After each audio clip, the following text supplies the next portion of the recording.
Damsgaard on the outside. And it's played through. There's the goal, there's the breakthrough.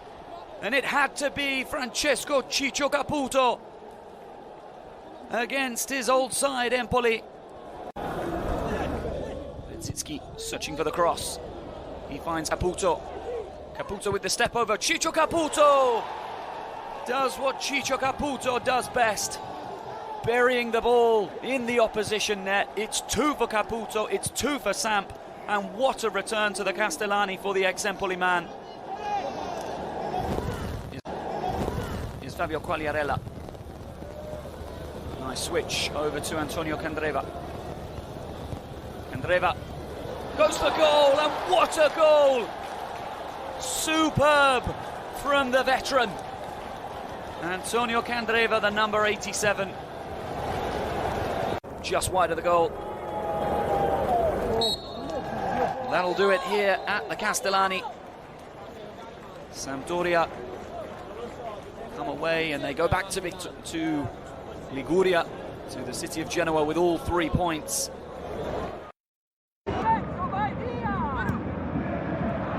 Mario Rui over the top. Insigne gets there ahead of Silvestri, and it's into the back of the net.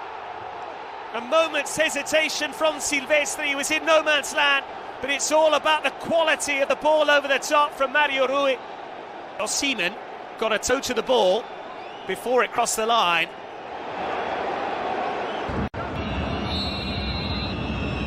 Insigne plays it short. It comes from Fabian Ruiz. Koulibaly across the face, and Rachmani has redemption. Napoli double their lead, and on the ground where he made a fairly inauspicious debut for Napoli, Amir Rachmani. Politano teases it in. All the time in the world for Fabian Ruiz, and Koulibaly thumps it into the top corner. It's becoming the perfect night for Napoli.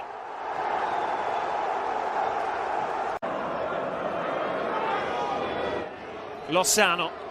Petagna in the box. It breaks for Mario Rui. Lozano now, and there is the 4th goal. And it's another gorgeous strike. Once again, a late goal off the bench for Napoli. It's a resounding victory for Spalletti. Udinese 0, Napoli 4.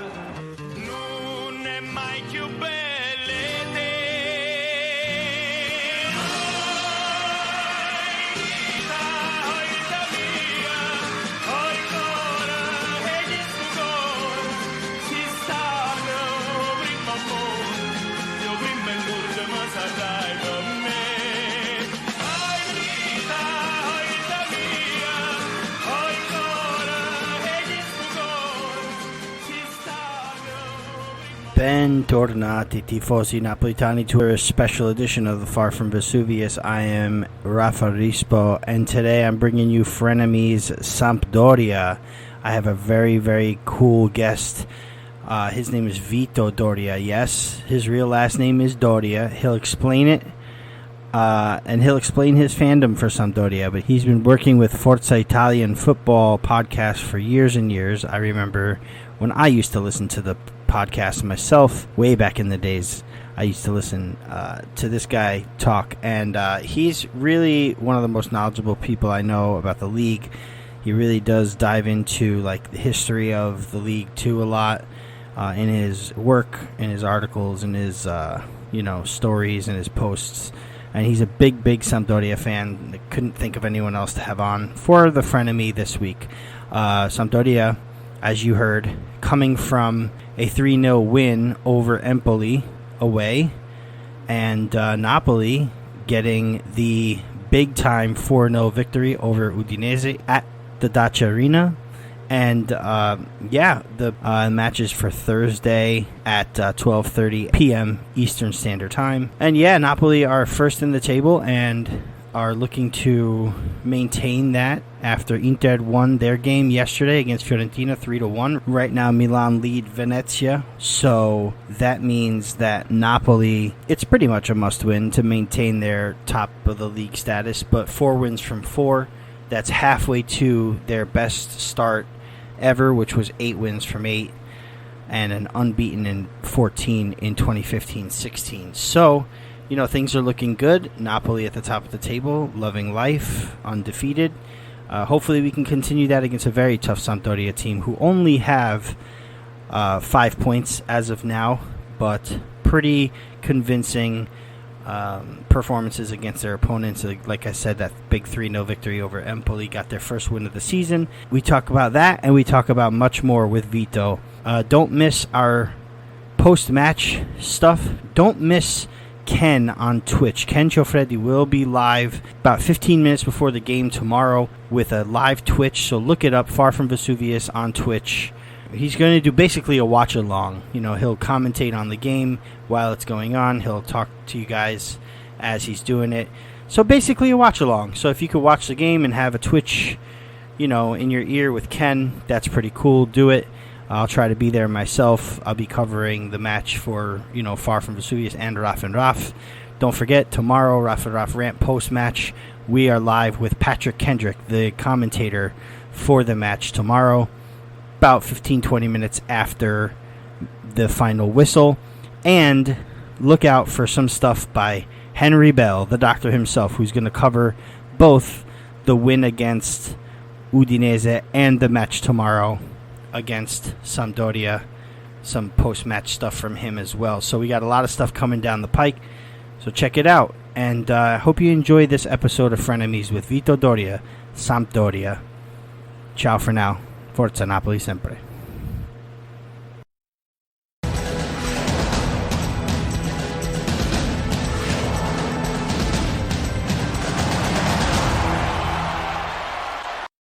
Okay, tifosi.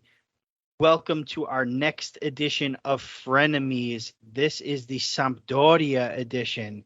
And who better to have than longtime buddy of mine,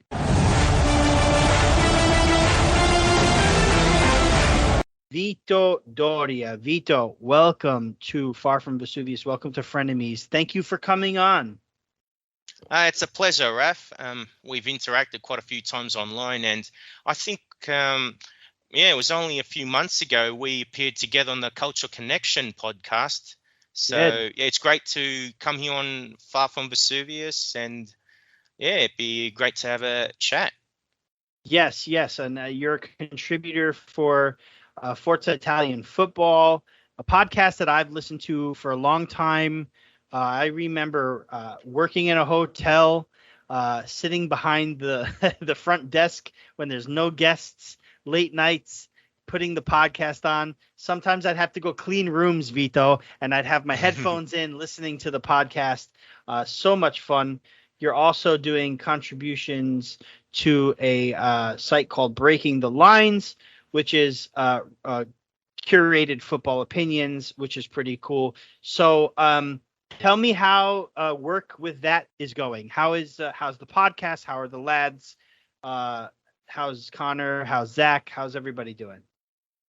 Look, everyone seems to be doing well. Most of my interaction with Zach is online, so I've known him for 4 years, and he's had great faith in my work, especially when it comes to Serie A related stuff. Connor, I've probably known him as a contributor for Italian football for maybe 7 or 8 years, but I've been regularly appearing with him on the podcast for at least 4 years. And 2 years ago, I finally met him in person, and that was a great experience. So I would love to go to Europe again once the worst of this pandemic is over and it's safe to do so. And in regards to my writing, it's something that I do to get my name out there, but I would certainly want to do this as a source of income and something to do for the rest of my life, to be honest. And, I think that's the sentiment of everybody that does things like this. We all started as a passion piece, and this for sure for me right now is a passion piece. I don't make any money doing it, but when the opportunity comes, I would never say no. But we continue to do it, right, Vito? Because we love it. We love talking about me, Napoli, you, Sampdoria, but the league also in general. Something that I really, really enjoyed from you over the years is your I want to say like drawings or sketches of you posting the best of all time of teams. Like I've seen you do a Sampdoria, I've seen you do a Napoli, I've seen you do in Italy, like best of the 80s, best of the 90s. I think that's really cool. I'm sure you remember what I'm talking about, right? Yeah, it was when the pandemic first hit. So sure, I've started doing some of them again, but on A3 drawings as opposed to the little A4s I was doing. So yeah, there'll be a few other ones of Italian and non-Italian football too. So it's just something to keep me distracted. Well, unfortunately, Melbourne is still in lockdown. So and I've got plenty of pencils, so I can do it. Yeah, it's a nice hobby. Good to go through the history because the history of football does make me curious, and especially because I wasn't alive to see most of those players, it's good to find out as much as possible through literature or whatever footage is available. So the drawings are good fun. Awesome. So let's get into Sampdoria, Vito. Your actual last name is Doria. Correct me if I'm wrong. That's correct. Amazing. Talk to us about your upbringing with Sampdoria. How did you become a Sampdoria fan? What was the story behind it? What inspired you to run with the blucerchiati? Okay. Well, this will actually either make a few people raise their eyebrows or just be completely stunned. So my father was born in Italy. He comes from a town called San Vito sullo Jonio in the province of Catanzaro, which is in the Calabria region, southern Italy. Right. Now, what is common knowledge for most Italian football supporters is that a lot of them don't follow the team of the province. They follow Juventus, one of the big three. So that's the easy thing. So my dad is actually a Juve supporter, and I supported them because he did, and also because when I was growing up, I was a fan of Fabrizio Ravanelli and his shirt over the head celebrations. I used to that was laugh my head off. Yeah. Sure. I used to mimic that celebration too when I'd play with friends and, whether it be back in school or playing indoor soccer or things like that, I love that celebration. But one morning I was watching the Serie A highlights because they used to be on Sunday mornings in Australia. And one morning we noticed there was a team called Sampdoria and it had the Doria name in it.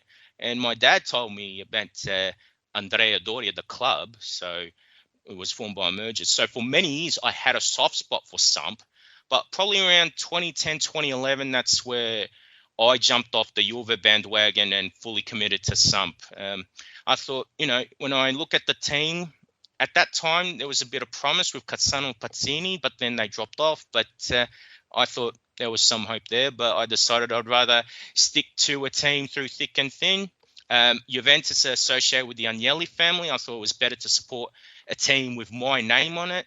And going to a few Sampdoria games in my 2 trips to Italy, some of the chants aren't necessarily Samp-centric. It's like they just say Doria for short. So it's like they're chanting my surname. So I thought I got a real buzz out of that, and it was just so amazing. And it's definitely something I want to experience again. So, just with Samp, I feel I can support them no matter what, or I feel like I want to be involved in some way. Whereas with Juventus, aside from Calciopoli, the Agnelli Association and all that, I was also disappointed with the underachievement with Europe. I think a club of their stature should have more than 2 Champions League titles. But ultimately, I think, supporting Samp, it's a great buzz, wonderful fans.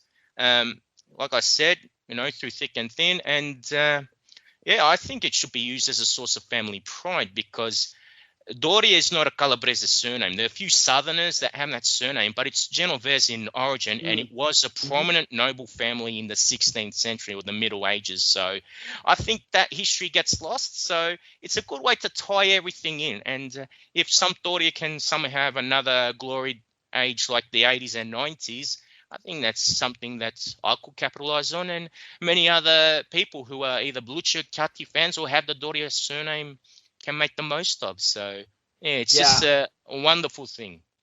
Very cool. I love the story. Let's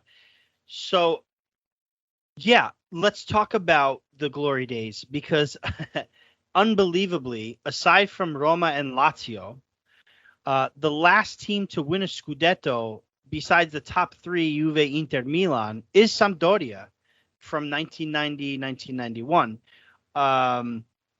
Before that, Napoli with Maradona. So, I mean, that just goes to show you. And Roma and Lazio were only once back-to-back, and that was it. It was gone. It's either Juve, Inter, or Milan. So Sampdoria really does have something to hang its head on when it comes to that. But in that run, not only were they great, and we've kind of all, I'm jumping ahead. Not only were they great in Serie A, but they won a few Coppa Italia and beating Napoli in one of them in the 80, I want to say it was 88, 89 season. The season Correct. we won the Coppa UEFA. We were in the final. And I just covered this in the Maradona podcast. Going to release this part soon.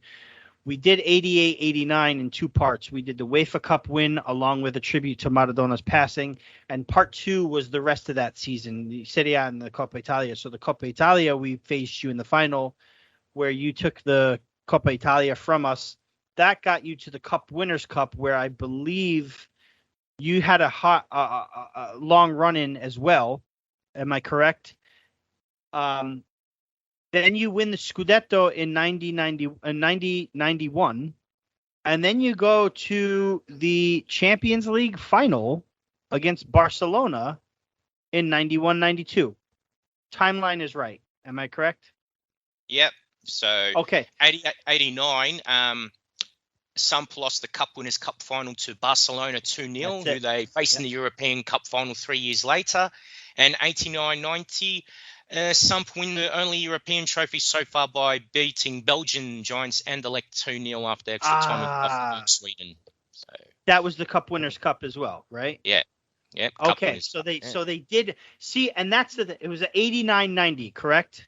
Mm-hmm. That was the season Sampdoria. Okay, yes, and I skipped over that, and I apologize because I remember that Milan won the European Cup, Sampdoria won the Cup Winners' Cup, Napoli won the Scudetto, I believe, that season, right? Yeah, 89-90. And Inter Juventus won beat the Fiorentina in the UEFA Cup. Was an all-Italian affair. And Inter won 89-90. That was 88-89 we're talking. Where Inter won the only league, won that league title, yeah. Okay. There was, what I'm trying to get at is, you have Milan, Napoli, Sampdoria, Inter, Juve. All these teams were feared by teams in Europe, basically. And the Sampdoria run with Mancini and Vialli was just, I mean, memorable for me as I'm 38, so I was a young kid at that point. But I remember hearing about Vialli and Mancini and Vierkwood and, I want to say your keeper was Payuca. Was he Payuca? Yes. Was Payuca the keeper? Yes. Right. Just an immense crew of talent on that squad. When Italy were in the final of the Euro this season, actually for the whole run of Euro, were you seeing Mancini and Vialli embracing the way they did again this summer? How proud were you? I know you're an Italia fan as well, and we're all proud of the winning the Euro. But how extra proud were you to see Mancini and Vialli back together, even knowing Vialli's fighting cancer and the struggles that he's had, to see them cry together, hug, embrace, be part of this squad? How special was that for you? Well, it was incredible because it just showed how close they are to one another, the friendship, what they've gone through as players and now as being part of that Euro 2020 setup for Italy. It was one of those emotional moments, but I think it's another symbol of that Sampdoria side. So you have the Gemelli del Gol, them two, and then you had other players from that era like Attilio Lombardo, Fausto Salsano, the backup goalkeeper Giuliano Nucciari. They're all part of the coaching staff for Italy. So there's that touch of that Samp golden age that was a part of that team. So when you consider no Samp players were picked, because let's face it, were a mid-table team. To have a bit of Sampdoria in that squad was fantastic.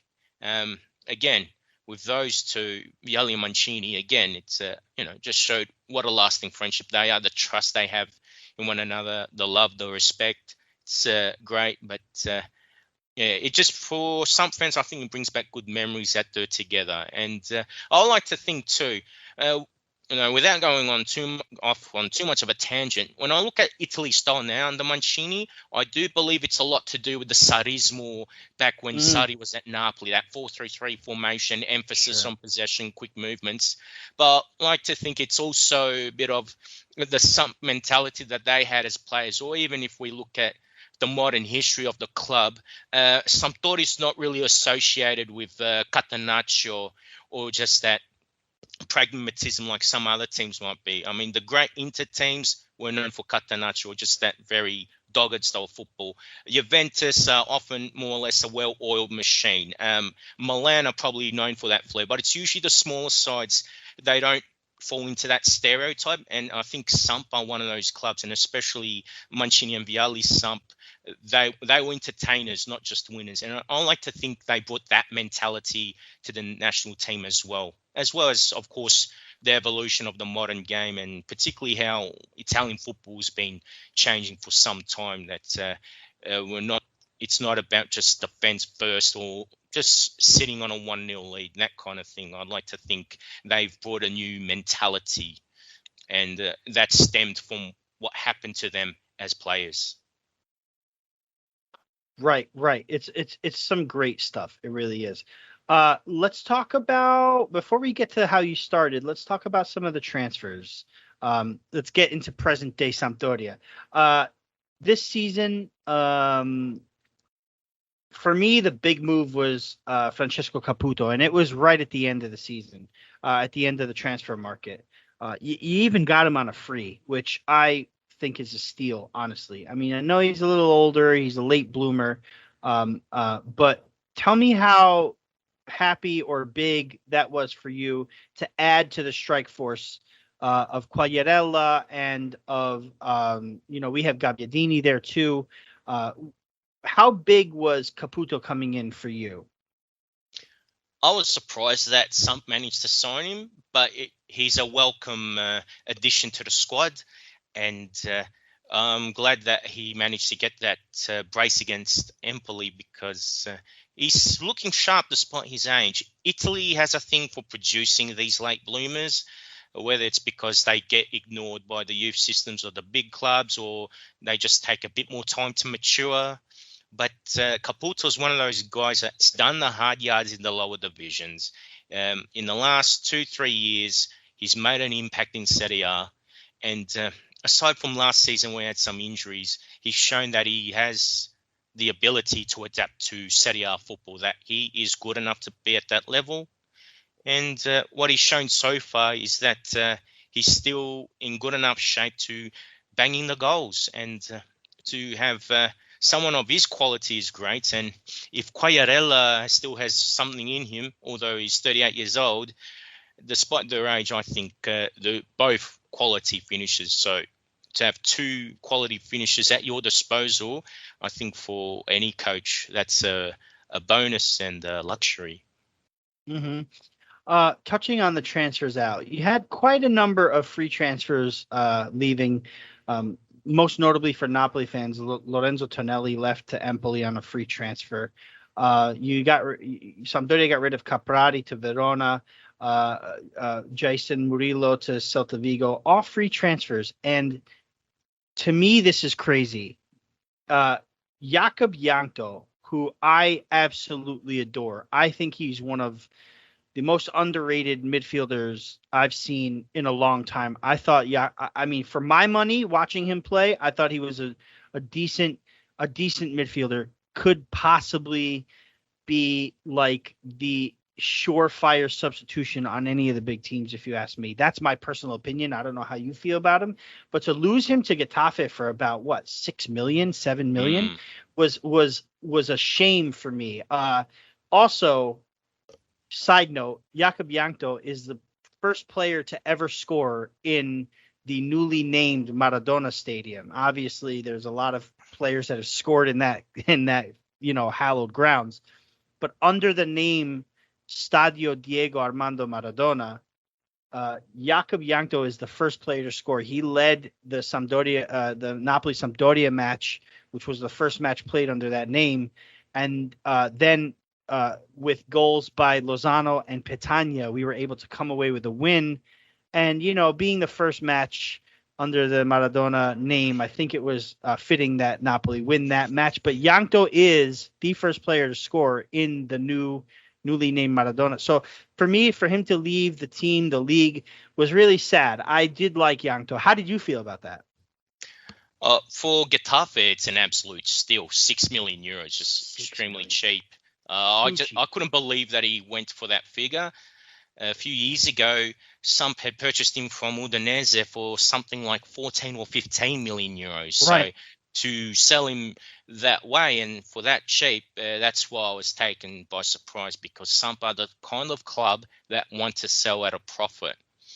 As for Jankto specifically, he had a few issues adapting, but I think it was more to the formations used, especially under Marco Giampaolo.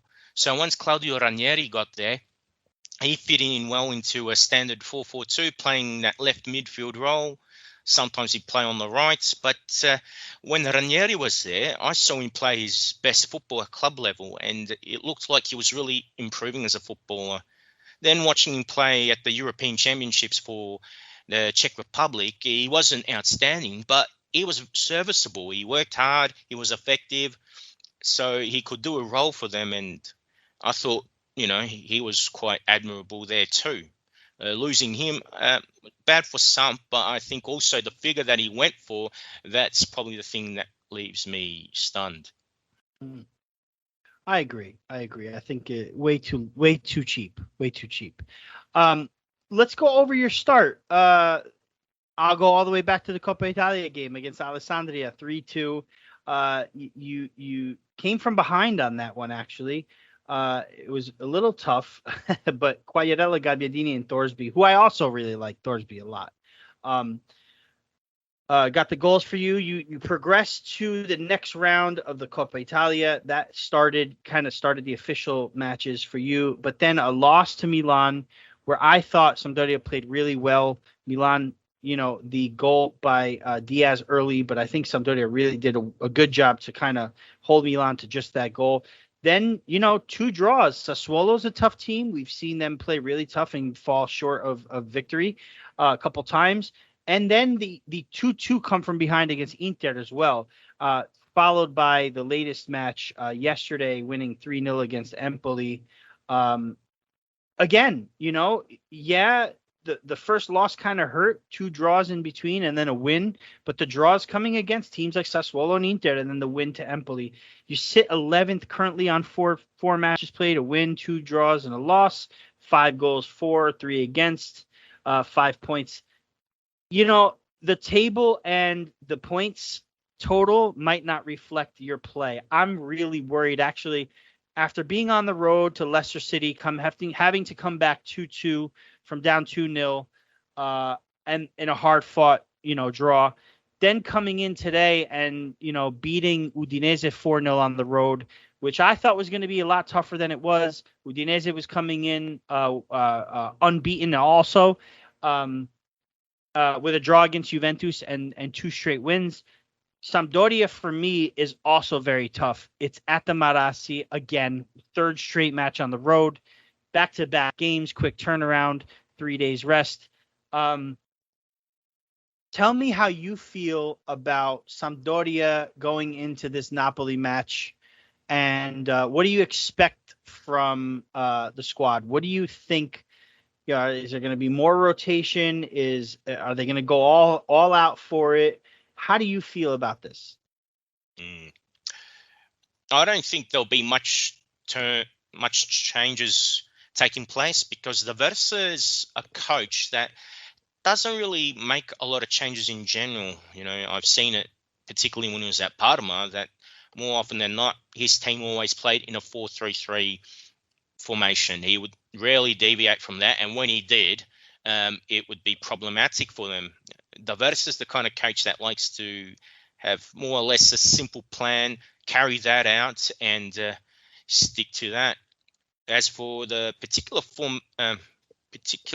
clash with Napoli, I don't think he'll change his philosophy. If we get pegged back, I think it's more down to the quality of the Napoli players, and also because Spalletti is a much more experienced and shrewder tactician. So we got to be honest there. With Napoli, I do expect your team to get the 3 points, but I think if Sampdoria's forwards, Quagliarella and Caputo, they get serviced properly, that's where we might be able to cause some sort of an upset. But another thing to consider is that Kalidou Koulibaly, if he's not the best defender in the league, he's up there. So, and against Udinese, he showed he can contribute offensively as well. So trying to get past Koulibaly is a mammoth task. So if we can score against him, we should be confident of scoring against anyone else. And who even is Koulibaly these days, Vito? It's goal and an assist today. I mean, I just got done with the Raffa and Raffa rant, so I've praised him enough for today. So I get what you're saying there. But Quagliarella tends to score these bangers off of Napoli. I mean, it wasn't long ago where you beat us 3-0, where Quagliarella had goal of like the century, if you ask me. Also, Gabbiadini's no slouch. He might want a goal against his former side. You also have Torregrossa on the bench there. But Caputo's something of an enigma for me when it comes to playing against Napoli. He did not feature in Sassuolo's victory over Napoli at this time last season. It was 2-0, Napoli's first loss in the league, and he wasn't even playing. So for me, he's like an X factor if Sampdoria are going to get anything from this match.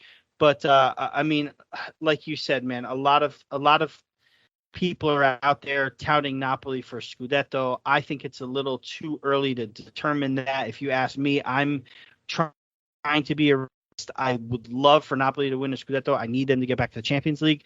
But I think if there's a team, and I really felt like if there was an opportunity for them to drop points, it would have been today against Udinese, where everyone else had dropped points around them, except for Inter. But still, Inter dropped points against you, which has us in the sole lead. So thank you for that. But that's the one blemish. But here is another opportunity where I see Napoli could struggle and may drop points. We've been on too high of a run. So in my opinion, I think if there were ever a game to be worried about, it's this one. Again, on the road, the crowd could be hostile. Please correct me if I'm wrong, but is there a hatred in the Sampdoria crowd for Napoli because we used to be a gemellaggio with Genoa? Is there some sort of like a one-sided rivalry there? Because I heard a lot about it. I'm not so sure. You're very more well-versed in the history of Sampdoria to know more than I am. So can you let us know what that's all about? Look, it seems that these days, even though the gemellaggio between Genoa and Napoli is not there, I think because of what happened in the past, I think there's still a bit of disdain between Sampdoria and Napoli, and also there have been moments where there have been territorial discrimination against the Neapolitans, which is a shame. Look, I can't speak for the ultras, and of course, because I've only been there a few times myself, so I can't really speak about their views. But yeah, me personally, I don't have a hatred towards Napoli. I mean, being one of the strongest southern Italian clubs, it's great to have that southern representation, and at least Napolitani support their local team as opposed to the rest of the south, which is sad that nobody else has been able to prop up their province or find a way to defy the odds or punch above their weight. But at least with Napoli, they've had their moments in Serie A. They've been known to be entertainers, and of course, when you have a legend like Maradona at your club, that really elevates the value of the club, its history. I think that's where Napoli deserve respect. But between Samp ultras and Napoli ultras, I think the whole territorial discrimination and that animosity, I think that's going to remain for some time, because when it comes to ultras movements, they seem to have long memories about sure that, sure kind of and it's all over the nation. It's not like it's something that's new to anyone, or it's just every fan base has that ultras group that's gonna cause trouble. And I, again, like, I'm not. I actually kind of like Sampdoria. I'm not a. I like almost every team in the league except for Juventus. I really do. I'm one of those guys who I like to see all the other teams in Europe do well except for Juventus. And for me, Sampdoria is one of those teams this season, especially, that I think if they can get on the foot, they've got great players. I'm very, very high on you guys. Ninth place last season with, I believe, 52 points. D'Aversa has these guys. I mean, again, like I said, playing pretty well. Where do you see them finishing? Can they finish top 10? I believe I had them in the top 10. I'm going to check again on my predictions that I had posted on Twitter, but I have them pretty high up there. I think Serie A this year is so great. I have them ninth again. I think they can do it. Where do you see them? Before the season started, I was a bit skeptical, because when D'Aversa came back to Parma and replaced Fabio Liverani, he wasn't able to stop this ship from sinking. So that's where I had my concerns, and I thought that his approach would be too pragmatic for my liking, a bit cautious. So I had my doubts about him. What I've seen so far in the first 4 rounds is that he's a bit more proactive, and I think with the players he's got at his disposal, he's more willing to play a more attacking brand of football, more attacking style. So I think that's a good sign. I originally had the team, probably bottom half, sort of around, say, 15th, maybe even worse, because for superstitious reasons. Sure. For superstitious reasons, there was even the chance of even Sampdoria getting a shock relegation. There's a long story with that. Any season that ends in double a double digit, like 2022, 2011, 1977, Sampdoria has been relegated in those years. So get out of here. Yeah. I think one of the exceptions was 1988, when the core of that golden age was coming about, and that was the year I was born too. So how's that? So you brought them luck. Yeah, I must have. Yeah, but that's why, aside from footballing reasons, superstitions got me a bit weary. But from what I've seen so far, I think 9th place is possible again. Anything higher, I think it would just require Caputo and Quagliarella getting amongst the goals again, Aldero needing to be sharp in front of between the posts, and also if Damsgaard can really maintain his progression, because he's got a lot of potential. He's playing well for Denmark, and he was probably the best youngster at Euro 2020. Yes. So I think if he can improve on his form, I think there's a lot to like about Sump defensively, even if maybe defensively there are some weak points. But mid-table for sure. Europe's a big stretch. I think a lot of things would have to fall our way. And even if we did get to Europe, I don't think we've got the resources to really be competitive in Europe. So I'd just be glad with mid-table, and anything else is a bonus. I got to say, I can't believe I forgot to mention Damsgaard, because he was my favorite player on Denmark this past Euro. So much so that I picked him in my Fantacalcio, and he's done okay for me so far, but he can do better.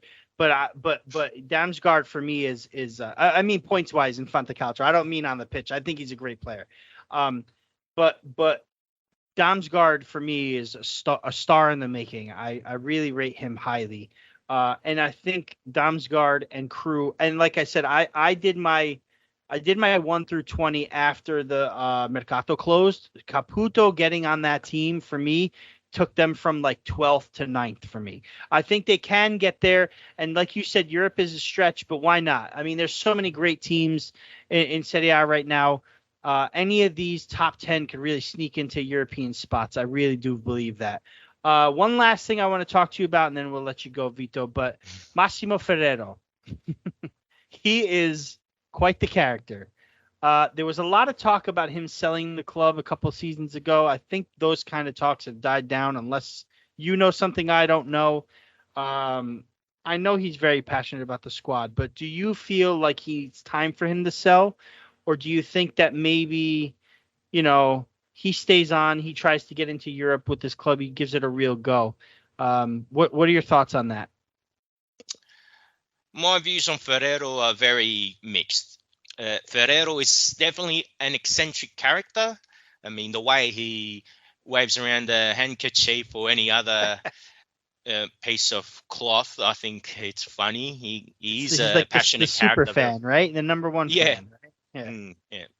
But I think there are times where he's too open about his love for Roma, being a Roman. So we're not necessarily the first team of his heart.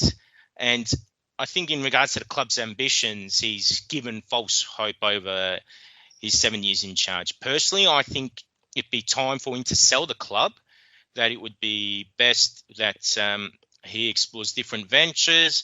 And I think some need a president who can offer more stability, whether it's balancing the books or actually inject more capital into the club. Mm-hmm. Ferrero, I think, has courted controversy too, because in the Italian press, there have been reports about his financial situation, that he's been involved in failed businesses, he's had property seized. So there's a lot that's lying underneath the surface that not many people know. So it's those kind of things that make you a bit weary, make you concerned about the financial situation of the club. So that's what I prefer. I prefer someone who's either going to keep things stable or actually make a decent enough push to create another golden age for the club. And unfortunately, Ferrero doesn't fit into either box. I understand how you feel there. I do. Vito, I'm going to put you on the spot. Prediction. What's the score? Thursday, 12:45 p.m. Eastern, right? What's the score? Look, I'll probably say 3-2 to Napoli. Okay, you're going to give yourselves 2 goals against Koulibaly. Okay, I like it because Caputo can score. Quagliarella will score those worldies against Napoli. He does. But I like it. Saluta la Capolista, right? We stay on top for another round, right? 15 points. Vito, you're the man. I love you for that. Thank you so much for coming on. Such short notice, too. I was doing my Frenemies with Sonia Missio for Udinese, the only Udinese fan I know and speaks English. And you know how hard it was, because I was trying to get her and communication broke down a little bit. And I was panicking, like, who the hell else am I going to get to speak Udinese in English? I was like, what am I going to do? She came through, and it was when I was talking to her that I was like, oh, wow, we have Sampdoria in 3 days. I need to get on this. So for the quick response, for the last-minute appearance, for the time that you've taken away from your family and what you have to do to speak to me, it's an honor, Vito. Thank you so much. I'd love to have you on again for the return leg here. Good luck on Thursday, Friday for you guys, right? Is it Friday morning? Yeah, early? It'd be 2:30, 2:45 kickoff Australian time. So. And you're going to be awake to watch that, aren't you? Unfortunately, no, because I still have to go to work to my day job, so I'll have to watch a replay after I get home from work. Okay, here's the question, because I'm sure it's difficult because of the time zone, right? Because actually, right now we're speaking to you. It's Tuesday morning, correct? Yeah. Tuesday afternoon. It's past 12 now. Yeah. It's you had a full night's sleep and I was working. I'm about to go to bed on a Monday night. But last question and then you'll go. I know you have to run. Do you set the timer? Oh, also, by the way, cool that Serie A was able to get broadcast in Australia right at the last minute. They made you sweat, but they came through. You have the full package. Poor Canadians can only watch half of it, which is ridiculous in my opinion. But thank God Australia came through. They came through with the broadcast rights. Do you record these matches that you're sleeping through and wake up not looking at your phone, not looking at social media, not looking at emails, not looking at your texts from your buddies and your pals? And do you watch these without knowing the score, or do you have to wake up, find out what's going on, and whether it's worth it or not, determine to watch it?